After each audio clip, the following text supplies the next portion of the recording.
हम्म। बालू फोर्ज के अलावा कौन सा बोला था? पूना वाला फिनकॉप 414। तो पूना वाला का भी ट्रेंड जो है वो मतलब बहुत कंफ्यूजिंग और डाउन ही है। मतलब हम्म। स्टॉक में बड़ी बड़ी मूवमेंट बीच में आ जाती है, बट अगेन मुझे दिखने से तो यही दिख रहा है कि वो पूरा बुल ट्रैप है। सो हम्म। इसमें एक इम्पॉर्टेंट स्टॉप लॉस रहेगा 360 का। जिस दिन हम्म। 360 के नीचे वो एग्जिट कर देना, कुछ भी देखना नहीं आगे पीछे, क्योंकि ये हम्म। स्टॉक फिर नीचे में 300 250 ये लेवल्स दिखा सकता है। तो जिस हिसाब से इसने 5 से 6 बार बुल ट्रैप बना के लोगों को अटकाया है, ये बहुत मैसिव नीचे जाएगा मुझे ऐसा लगता है 360 के नीचे। ओके। हम्म। ओके। अगला जो क्वेश्चन है वो रिया की तरफ से है। वो पूछते हैं, करंट चार्ट ट्रेंड के हिसाब से क्या मैं इंडस टावर 438 पे लिया हुआ है, भारतीय एयरटेल 1956 पे लिया हुआ है, और डेटा पैटर्न 4250 पे लिया हुआ है? टारगेट्स क्या हो सकते हैं शॉर्ट और मीडियम टर्म के लिए, और एवरेज कब करना है? तो भारतीय एयरटेल अभी प्रोसेस में ट्रेंड चेंज के, तो उसमें 1740 का स्टॉप लॉस रहेगा। जिस दिन भी उसके नीचे क्लोज होगा एक बार एग्जिट कर देना। हम्म। एवरेज तो मना करूंगा फिलहाल भारतीय एयरटेल को। हम्म। Data pattern. इंडस हाँ, इंडस टावर ये भी अपना ट्रेंड चेंज प्रोसेस में है। तो हम्म। एवरेज फिलहाल मत कीजिए, होल्ड कर सकते हैं दोनों ही। 390 का स्टॉप लॉस रहेगा। Okay. Data pattern, data pattern कर सकते हैं एवरेज। यहाँ पे इसने सपोर्ट लिया हुआ है 3500, 3536, थ्री हम्म। फाइव सिक्स फाइव और 3600, ये दो जो बॉटम बना हुआ है रिसेंट। तो मेरे हम्म। मुझे लगता है कि एक बार इसको आप एडिशन कर सकते हो। ट्रेंड काफी स्ट्रांग है ये स्टॉक का। एंड इसने ओके। रिटेस्ट भी किया अपने प्रीवियस ब्रेकआउट लेवल्स को। तो इसमें मैं टारगेट बताना चाहूंगा, एक मिनट रुकिए। हम्म।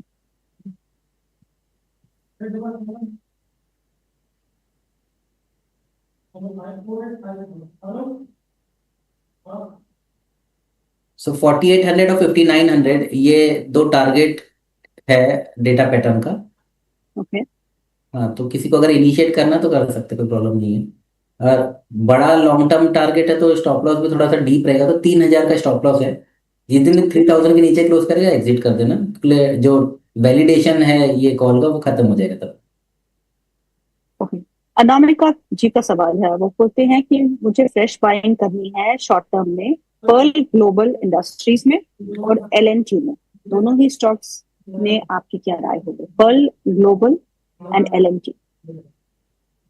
एल एन टी, देखो एल एन टी ना कुछ ज्यादा पैसा कमा के देने वाला नहीं है, वो एफडी वाला स्टॉक है। उसको लेना है नहीं लेना वो आपके हिसाब से देख लीजिए। बहुत बड़ा रिटर्न्स एक्सपेक्ट नहीं कर सकते उसमें, बट ठीक है। Pearl Global, yes you can buy Pearl Global. ऊपर में 1880 एंड 2000 ये लेवल देख रहे हैं। ओके। अगला सवाल है, अनामिका जी का ही सवाल है। यूनियन बैंक है उनके पास, 182 में खरीदा है, और बैंक ऑफ इंडिया 152 में खरीदा है। इसमें एवरेज कर सकते हैं क्या सर? और दूसरा, अगर कर सकते हैं तो टारगेट्स क्या होंगे शॉर्ट टू मीडियम टर्म के? तो union bank one of my favourite stock again, but इसमें क्या कर दिया है कि डेली में ट्रेंड चेंज कर दिया है। तो एवरेज फिलहाल मैं मना करूंगा ये लेवल पे। थोड़ा डीपर करेक्शन मिलता है तो 144 145 ये लेवल पे आप यूनियन बैंक को ऐड कर सकते हो। हम्म। और बैंक ऑफ इंडिया 127 128 के रेंज पे तभी एवरेज कर सकते हो। एज ऑफ ना एवरेज मत कीजिए, होल्ड कीजिए कोई प्रॉब्लम। ओके। अथर्वा का सवाल है। वो पूछते हैं, फ्रेश बाइंग लेवल्स कितना नीचे और मिल सकते हैं ये तीन stocks, Zydus life sciences, Bajaj auto और ई टू ई नेटवर्क्स? वो इसमें डिप का इंतजार कर रहे हैं, तो डिप आ सकती है इन तीनों स्टॉक्स पे, और अगर आएगी तो कितना नीचे ले सकते हैं? जायदस तो आज ही आप देखेंगे तो ऊपर गैप अप करके प्रॉफिट बुकिंग तो आ गया है। हम्म। आइडियल लेवल्स बता सकता हूँ, आएगा नहीं आएगा आई डोंट नो। तो हम्म। 990 और 960 ये एक अच्छा सपोर्ट जोन है। यहाँ पे अगर ऐड करना तो कर सकते हैं जायदस हम्म। लाइफ के लिए। हम्म। बजाज ऑटो, बजाज ऑटो तो आप अभी भी खरीद सकते हो, कोई प्रॉब्लम नहीं है। हम्म। एंड तीसरा कौन सा बोला था आपने?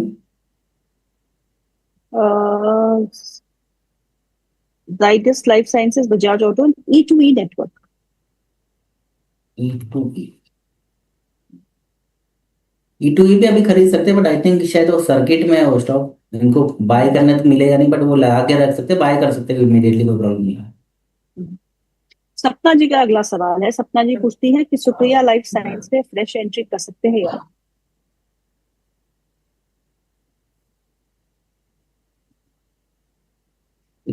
ये ट्रेंड चेंज कर रहा है, वैसे तो एंटीसिपेशन के हिसाब से कर सकते हैं। अगर स्ट्रिक्ट स्टॉप लॉस रखना रहेगा इनको तो अभी मतलब एंटीसिपेशन में कर लो, 545 पर स्टॉप लॉस रहेगा।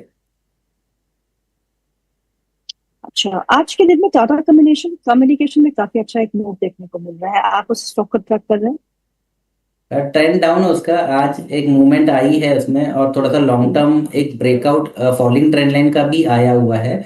बट हम्म, अगेन ये मैंने पैटर्न को रिपीट होते हुए देखा हुआ है कि बाकी के टेक्निकल पैरामीटर जब भी सजेस्ट करते हैं बाय, बट अगर ट्रेंड डाउन होता है तो ये अगेन हम्म, स्टॉक में प्रॉफिट बुकिंग आ जाता है, ये एक बुल ट्रैप जैसा काम करता है। तो मुझे ऐसे स्टॉक थोड़ा सा अवॉइड करने के लिए, क्योंकि मेरे पास और भी बहुत सारे स्टॉक्स हैं जो जिनके ट्रेंड अप है, हम अभी भी एंट्री कर सकते हैं। जैसे आज हमारी बात भी हुई है, जैसे बजाज ऑटो अभी इमीडिएटली है एंट्री, तो हम्म, ये सारे स्टॉक्स अच्छे हैं। टाटा कम्युनिकेशन कंपनी का नाम अच्छा है, बट ट्रेंड अच्छा नहीं है, तो ये कंफ्यूजन होता है एक्चुअली इन्वेस्टर्स का कि अच्छी तो कंपनी बंद तो नहीं होगी, बट बंद नहीं होगी इसीलिए हमें खरीदना है ऐसा तो नहीं है ना, हम तो पैसा बनाने के लिए खरीदते हैं, राइट। सो जी, तो अवॉइड करना चाहिए मोमेंटम को चेज करने के लिए। एक बार ट्रेंड चेंज हो जाए, और ट्रेंड चेंज इतना जल्दी नहीं होता है बेसिकली ना, उसको थोड़ा टाइम लगता है। सो अगर इस तरीके से भी चले तो भी कम से कम 20 दिन उसको लगेगा ट्रेंड चेंज करने। मतलब रोज भी अगर वो 6-6 टका भाग रहा है, 5-5 टका भाग रहा है ना, हम्म, तो भी एटलीस्ट 20 दिन तो लगेगा। तो और अगर वैसा नहीं भी हो रहा तो नॉर्मली 2 महीने लग जाते हैं पूरा ट्रेंड चेंज करने। ये मैं क्यों बता रहा हूँ, क्योंकि देखो क्या होता है कि मार्केट में ये तो आज अभी खुद निफ्टी अनसर्टन है, बैंक निफ्टी अनसर्टन है, मिड हम्म। कैप, स्मॉल कैप, ये सारे जो शेयर्स है अभी प्रॉफिट बुकिंग में है। और ऐसे टाइम पे ऐसे वाले स्टॉक खरीदना जिनका ट्रेंड डाउन है वो और रिस्की हो जाता है फिर। अगला सवाल है पिंटू कुमार का। वो पूछते हैं आरवीएनएल है उनके पास, बाय प्राइस इज 274, और उनके पास आरईसी है। आरईसी की बात तो हम कर चुके हैं। तो आरवीएनएल बाय प्राइस 274 कहाँ और किस लेवल पे एवरेज करना है और टारगेट क्या हो सकता एवरेज तो मना करूंगा, ट्रेंड इसका भयंकर डाउन है। 248 के नीचे एग्जिट कर देना। रेलवे स्टॉक्स है? वैसे भी मैंने कई बार रिपीट किया, railway, fertilizer stocks, sugar stocks, है ना, डिफेंस स्टॉक्स, उसमें से मोस्ट ऑफ द स्टॉक्स जो है इनके ट्रेंड जो है डाउन है। कंटिन्यूस बेसिस पे ना लोअर हाई लोअर लो बना रहा है। तो जब भी लोअर हाई बनता है बेसिकली एक बाउंस आता है, वो बाउंस फिर न्यू लोअर लो में बन जाता है, और ये एक बुल ट्रैप का काम करता है। तो हर बार इन्वेस्टर को लगता है अब हो गया बॉटम हो गया बॉटम हो गया के चक्कर में ये ना एवरेज करते रह जाते हैं, एंड फिर ये स्टॉक तो रुकते ही नहीं है। अभी भी ये बीच में न्यूज आया था, ये क्लासिक केस होता है, down trend positive news, stock भागता है, प्रॉफिट बुकिंग आ जाती है, एंड पूरे लोग ट्रैप हो जाते हैं, फिर बोलते हैं अभी हम क्या करें, तो फिर पॉजिटिव। सपना जी सपना जी पूछती है सर आपसे एक और सवाल विष्णु केमिकल्स के बारे में। विष्णु केमिकल्स है उनके पास 600, 614, क्या करेंगे? होल्ड कीजिए, कोई प्रॉब्लम नहीं है, ट्रेंड अच्छा है उसका। अच्छा, ओके, तो विष्णु केमिकल होल्ड है। अच्छा है, कोई अच्छा प्रॉब्लम नहीं। आपने अच्छा आपने कहा कि इन स्टॉक्स को अवॉइड करिए, तो कहीं बुल ट्रैप के बगैर कोई अच्छे क्वालिटी स्टॉक्स है जिस पे नजर है आपकी इस समय? देखो क्वालिटी स्टॉक्स तो हर एक मार्केट में मैंने बताया है हर बार, हम्म, है ना, हम्म, आज भी बता दूंगा, कोई प्रॉब्लम नहीं है मुझे। बट इस बार अभी प्रॉब्लम सिर्फ इतना हो रहा है ना कि लास्ट है ना, आई थिंक 5 से 6 दिन में मैं ये ट्रेंड देख रहा हूँ कि जो स्टॉक्स है ना जिनका जो भाव है वो 4 से 5 डिजिट में है, उनमें कुछ मूवमेंट्स आ रही है। उसमें से एक ओके, जो स्टॉक है मैं उसका नाम बताना चाहूंगा, वो है Hitachi energy India Hitachi. Limited, है ना, हम्म, जिसका हम्म, एनएससी का कोड है पावर इंडिया। तो ये एक स्टॉक है जो बहुत मुझे लंबा काफी है। अच्छा लग रहा है। ऑफ हम्म, कोर्स 35,300 का स्टॉक है, ये रिटेल इन्वेस्टर बोले मैं क्या खरीदूं, बट ट्रेंड बहुत स्ट्रांग है ये स्टॉक का। देखो क्या हो जाता है कि आप छोटे वाले स्टॉक्स 1 लाख रुपए का खरीदेंगे, बेटर है कि ये 2-3 खरीद लीजिए, कुछ फर्क नहीं पड़ता है। देखो जब परसेंटेज वाइज पैसे बनाने की बात हुई तो ये भी उतना ही कमा के देगा, और वो छोटे शेयर को उतना ही कमा के देंगे। वो खाली क्वांटिटी के चक्कर में लोग है ना, थोड़ा सा लालच में आए तो उनको लगता है कि ज्यादा क्वांटिटी से ज्यादा पैसा बनता है, तो ऐसा तो है नहीं, है ना। आप कितना इन्वेस्टमेंट कर रहे हो उसी पे परसेंटेज रिटर्न होता है, उसका क्वांटिटी से कुछ लेना देना नहीं होता है। तो ये एक मुझे स्टॉक ये काफी अच्छा लग रहा है। मुझे लग रहा है कि ये 40,000 45,000 तक का टारगेट ऊपर में दिखा सकता है। सेकंड है टिमकेन इंडिया, इसने आज ही अच्छा ब्रेकआउट दिया मोमेंटम। है ना। 52 वीक हाई पे जी। भी है स्टॉक, तो ये एक अच्छा स्टॉक मुझे लग रहा है। इसको आप एक्यूमुलेट कर सकते हैं। अगेन ये 3,600 का स्टॉक है।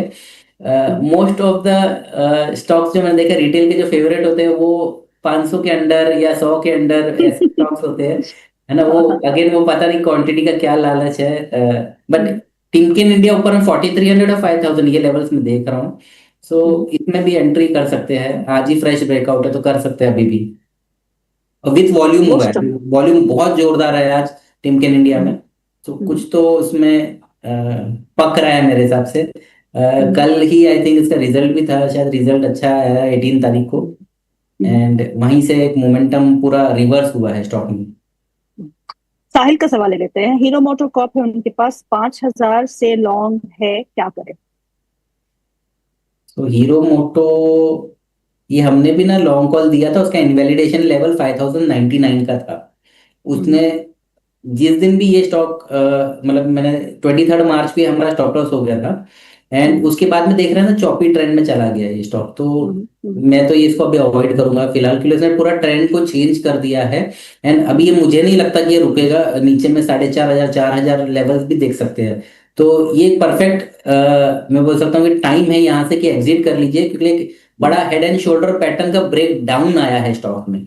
टारगेट चाहिए तो मैं बता देता हूँ, सो दैट पैटर्न टारगेट है ना। वो आएगा नहीं आएगा आई डोंट नो, बट नीचे में 4,470 ये एक फर्स्ट टारगेट है, और 3,830 एक सेकंड टारगेट है। ये बेसिकली पैटर्न है, पैटर्न का टारगेट आता है। तो मैंने दो पार्ट में उसको बता दिया, 50% अचीव और 100% अचीव। तो जब इस तरीके का है और ट्रेंड भी चेंज कर दिया तो एग्जिट कर लेना ज्यादा बेटर है। ओके, अर्पिता का सवाल है, वो पूछती है मुंजाल ऑटो के टारगेट बता दीजिए प्लीज शॉर्ट टर्म के लिए।